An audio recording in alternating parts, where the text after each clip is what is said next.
你的意思是，如果我继续手术，会比以前更加完美？这点我可以向你保证，一定会比以前变得更加完美。所以你自己决定是否手术。做。行，那我尽快帮你安排。就这几天吧，提前做好准备。好。哥，你看我这姿势行不行？哥，成哥，哥什么哥呀？啊，你撅了个屁股跟唐老鸭似的，能别叫唤行吗？没看人烦着呢吗？成哥还能有烦的事儿？怎么，我就不能有个烦的事儿啊？哎，你到底烦什么呀？说出来听听，让哥几个也高兴高兴啊！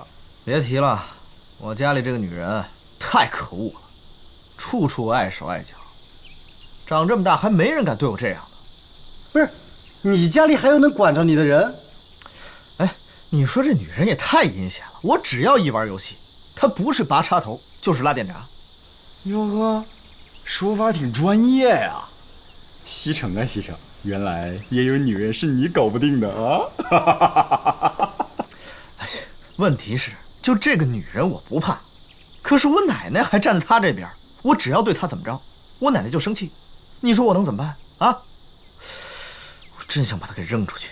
哟，这么说起来，她还真是有点可怜。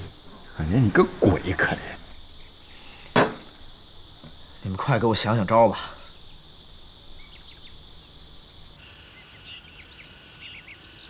老夫人，您找我呀？啊，坐，坐呀。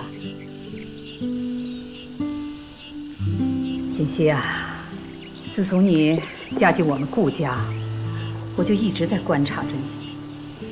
这段时间你做得很不错啊，西城也很少出去混了，在家里待的时间也多了，这都是你的功劳啊。这些都是我应该做的。说得好，你能这么说呀，那我也就放心了。老夫人，您放心吧，我一定会尽力做好的。行了，就别再叫我老夫人了，以后就叫我奶奶吧。奶奶，